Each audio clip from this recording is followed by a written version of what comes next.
Hey. Yeah. I've been trying to get her on the Teams. Here's.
Hi, good evening, everyone. We're going to call this meeting of the Planning Commission to order for February 23rd, 2026. This is our first meeting of 2026 due to the weather last month. So I need a roll call, please.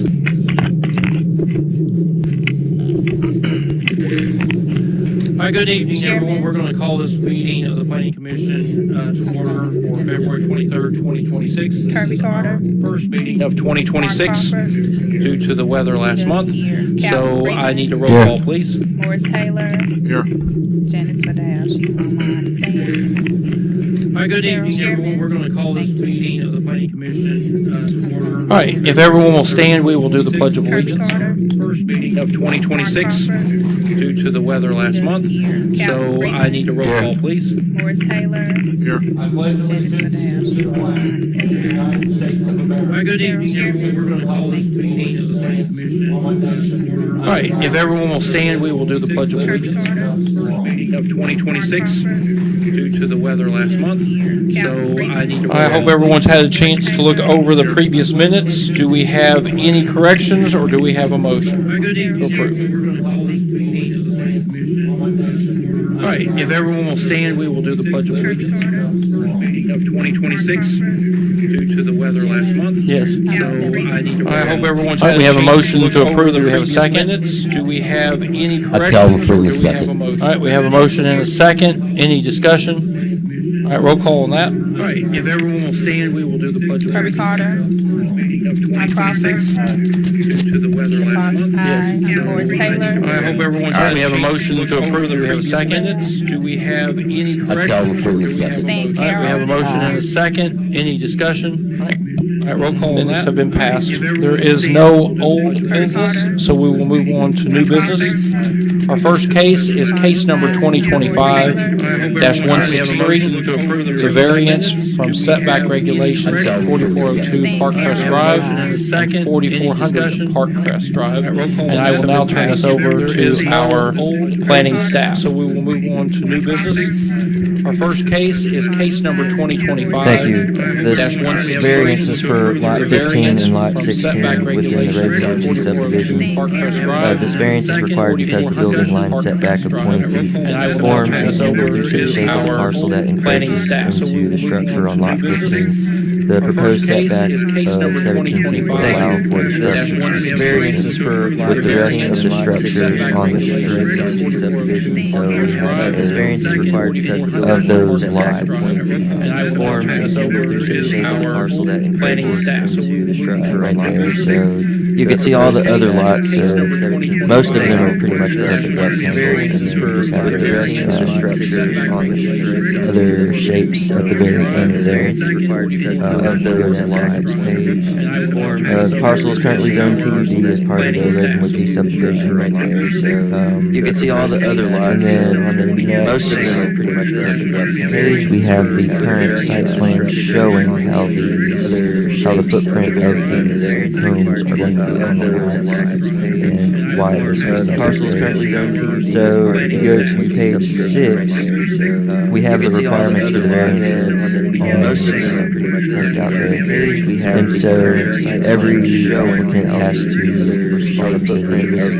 And so for letter A, we have why the applicant has to respond to why special conditions and circumstances exist which are peculiar to the land structure or building involved and which are not applicable to other land structures or buildings in the same district.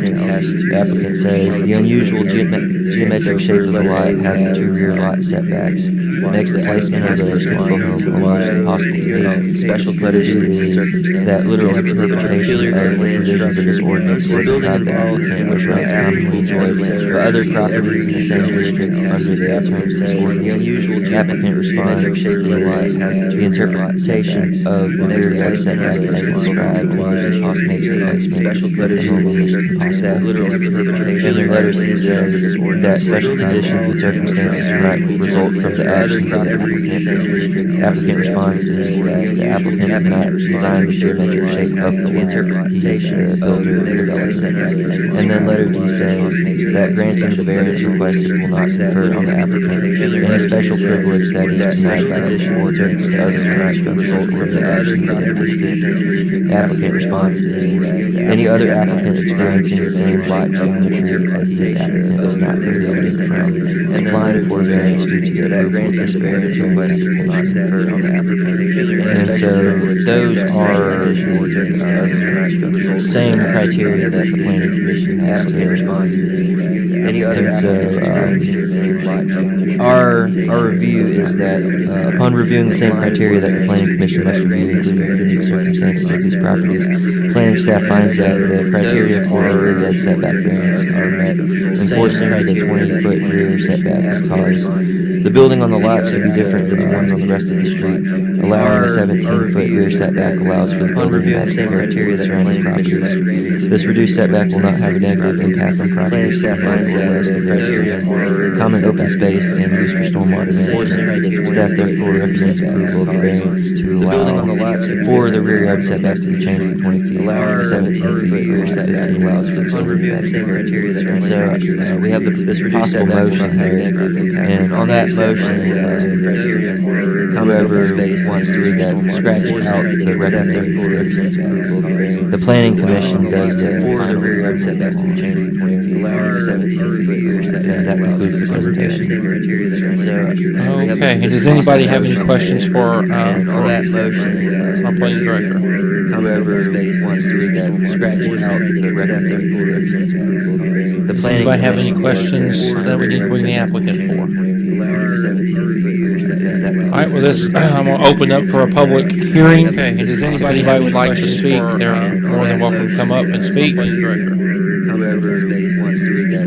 Anybody? All right, we're going to close the public hearing. Anybody have any questions? All right, do we have any other discussion, or do we have a motion? All right, well, this, I'm going to open up for a public hearing. Okay, does anybody would like to speak? They're more than welcome to come up and speak. It's just that we approve because we don't. Anybody? All right, we're going to close the public hearing. Do I have any questions? All right, do we have any other discussion, or do we have a motion? All right, so we have a motion for approval of the variance. Do we have a second? Would like to speak? Yeah, we got a second. Any other discussion? All right, roll call, please. Anybody? Kirby Carter. We don't have a public hearing. Do I have any questions? All right, do we have any other discussion? Yes. All right, so we have a motion for approval of the variance. Do we have a second? Van Carroll. Yes. Yeah, we got a second. Any other discussion? All right, roll call, please. Motion passes. Public hearing. All right, do we have any other discussion? Yes. All right, so we have a motion. All right, thank y'all. All right, moving on to our next case number 2025-168. This is a rezoning of 5932 Highway 51 North from office to C3 zoning. And again, once again, I will turn this over to our director. Thank y'all. All right, moving on to our next case. Thank you. This case is a request by Quincy Randall of North Mississippi Funeral Home to rezone a parcel at 5932 Highway 51 North from office O to to C3 C3. zoning. O is short for office Once and has again, I more will turn this limited over to list of our uses director. allowed in our city Thank you. zoning All right, chart moving on than to our commercial next allows. case. This case is a request by Quincy Randall. The applicant intends to operate under the charts listed parcel at mortuary or funeral home at this address.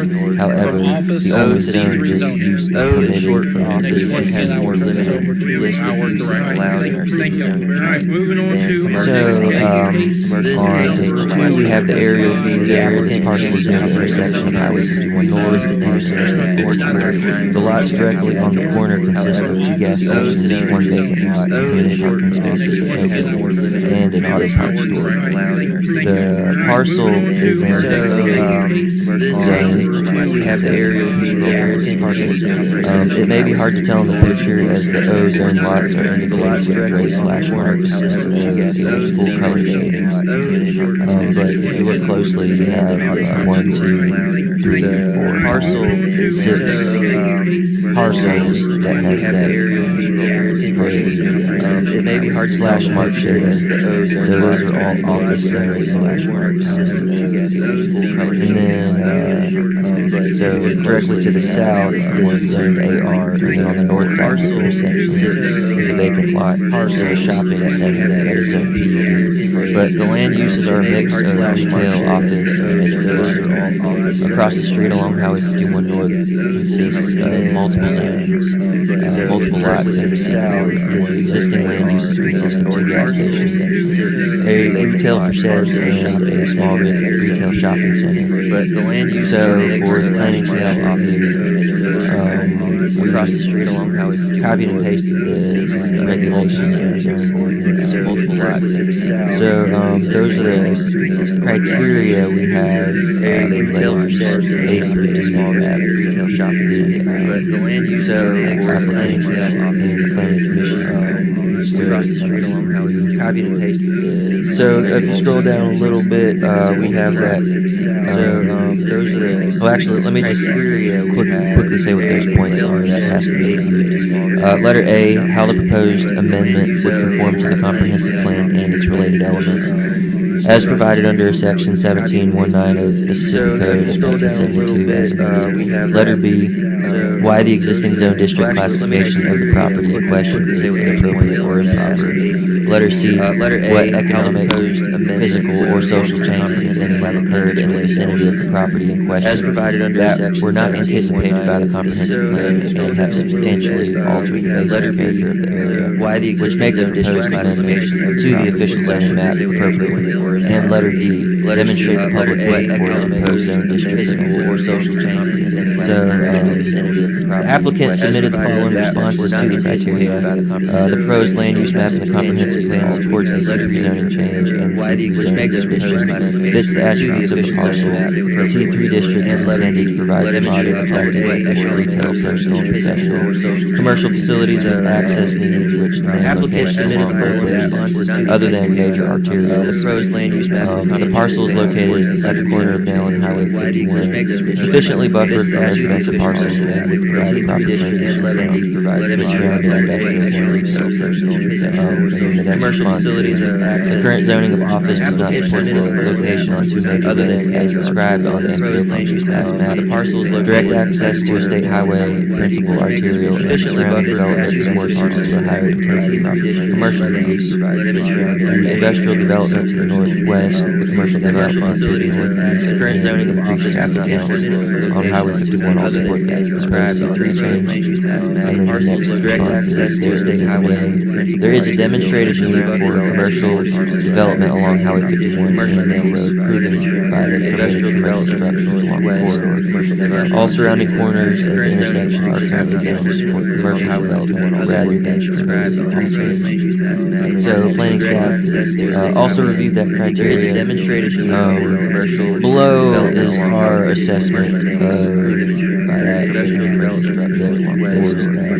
all surrounding corners. Regarding letter A, the future land use map of the comprehensive plan does not include office zones. It instead shows all commercial zones in place of office zones. Also reviewed that criteria. This is an indication that the city likely intended to consolidate the two types of zones as commercial only, or that there is no overwhelming or important difference between the two. Regarding letter A, based on the screenshot of the future land use map shown on the next page, it appears that the parcel in question, as well as adjoining ones, also zoned as should be zoned to commercial. The future land use map does not provide a breakdown of specific types of commercial, industrial, or residential, as this would allow for slight changes to more easily happen in the future. But it is interesting that office is not included as its own category, and also more interesting that the note for DeSoto Commons includes retail, office, medical, research, and development, warehouse, distribution, and light manufacturing, as this would all shaded red, which is supposedly commercial. But it is interesting that regarding letter B, planning staff believes that the current zone of office may be inappropriate, also more interesting that the note for seem unusual to be located at a major intersection surrounded by commercial warehouse. This is the only cluster of office zone lots in the all shaded red. Planning staff is not sure about the history, but it is interesting number of office zones and why this cluster is zone of office may be. But it seems to have little significance to the existing land unusual to be located at. For example, the lot at the southeast corner of this intersection is the only cluster of advanced auto park stores. And regarding letter C, there does not appear to be any significant change in the number of offices, other than the slow commercial growth at the intersection and the warehouses that are somewhat unusual to be located. For example, there's no general feeling of office-type developments on this lot in question, as well as on adjacent lots. Regarding letter D, the only argument for a public need for rezoning to commercial is that this opens up available land uses to a much longer list of allowable uses. Perhaps a wider range of developers would be interested in this cluster of lots as well as adjacent lots. So in conclusion, planning staff finds that it makes sense to allow this rezoning for O to C3. We must clarify that it makes sense for the whole cluster of O zones to eventually perhaps become commercial zones of some type, whether that's C1, C3, C4, as the O zone has not proven to provide any genetic benefit. It makes sense to allow this in regards of quality of structures and sites, while essentially just limiting the whole cluster of O zones to eventually perhaps become commercial zones of some type, whether that's C1, C3. All right, thank you. All right, does anybody have any questions for our director? It makes sense to allow this in regards of quality of structures and sites, while essentially just limiting the whole cluster of O zones to eventually perhaps become commercial zones of some type, whether that's C1, C3. All right, thank you. All right, does anybody have any questions for our director? In regards to quality Go ahead. structures. Yes, so, for the rezoning typically, if there's any, like, traffic study that is to be imposed on business owner or developer, that typically comes with, site plan. Interestingly, for this proposal, if this gets rezoned, typically, to C3, the use that they're looking for is a permitted use in C3. So they would, under our current ordinances, if they're happy with the current state of the building and architecture and parking layout and everything, they would be permitted to occupy the building. Would not come back to business owner. So they would, under our current ordinances, if they're happy with type of traffic study or anything like that, state of the building. So, like, essentially, if this gets rezoned, they could automatically, they would be permitted to occupy the building. Would not come back to business owner. So they would, under our current ordinances. Yeah, the thing that we're the thing that we are, like, essentially, if this gets rezoned, they could automatically kind of, I don't know, surprised about is the fact that there's an Advanced Auto Parts at the corner, and that's zoned office. Yeah, and then you have those the thing that we are, well, you have the building that this tenant is looking to move into. And currently, there's like a barber shop that there's one of those auto parts, and I wouldn't consider that really to that office. Yeah, and then you have two bigger buildings behind it, and then behind those buildings, there's actually the building that this tenant is like a residential type property currently, which is also zoned barber shop. So to us, the current zoning of all of those buildings doesn't make sense. And so if we're supporting behind those buildings, we should actually support rezoning all of them, like a residential, but rezoning it commercial would still allow all of these to be. But we can only do it one piece at a time. We can only do it, and so the applicant basically, if we're supporting behind those buildings, we should actually support rezoning all of them, like a residential, but rezoning it commercial would still allow all of these to be. But we can only do it one piece at a time. We can only do it, and so the applicant basically, if we're supporting behind those buildings, we should actually support rezoning all of them, like a residential, but rezoning it commercial would still allow all of these to be. But we can only do it one piece at a time. Yeah, I mean, those are great questions. You know, that's definitely more of a site plan criticism of that site. When we look through based on just our own research and through the documents we have, we didn't locate any site on file. You know, that's definitely more the parking spaces on that site are not with the site plan criticism of that. There's a lot of when we look through based on that lot and the neighboring lots, through the documents they definitely are. We didn't strangely designed layouts for sure. However, parking spaces on that site are not. With this case being strictly rezoning, there's a lot of when we look through we can only really review that lot and the neighboring lots. The criteria definitely the applicability of strangely designed office versus commercial layouts for sure in that period. However, parking spaces on that. But I do this case completely see strictly a rezoning. There's a lot of Do we have any other questions? can only really review that. Go ahead. The criteria. Traffic and the parking, if they're planning on using this as a commercial layout, however, what is the but plan I do this case completely see strictly a rezoning. handling the traffic? There's a lot And of the Do we have any parking? other questions? Yes, well, absolutely. Is the applicant here? Applicant is here. Okay, if the applicant would like to come up. Planning on using this as a layout. And so if there's anything that What is the plan? I do for- please, like, they can absolutely talk about their Do we have any other questions? proposed layout of the traffic flow and everything. Is the applicant? Applicant is here. Okay. If there's The applicant would like to anything come up? in letters A through D that violates, then that could potentially be a reason to not approve. They can absolutely talk about their Do we have any other questions? proposed. Right, so the question that he was asking is with the limited parking and everything y'all do in a funeral home, how are y'all planning on handling the traffic when y'all have to have a funeral there? Because it is very limited and it would increase traffic. They can absolutely talk. Do y'all have a plan? Do we have any other questions? Right, so the question, state your name that he was asking is with the limited parking and everything y'all do in a funeral home. Go ahead. How are y'all planning on handling the traffic when y'all have to have a funeral there? Because it is very limited and it would increase traffic. They can absolutely talk. Do y'all have a plan? Do we have any other questions? Right, so the question, state your name that he was asking is with the limited parking and everything y'all do in a funeral home. Go ahead. How are y'all planning on handling the traffic when y'all have to have a funeral there? Because it is very limited and it would increase traffic. Sundays, which we won't have a service on Sundays.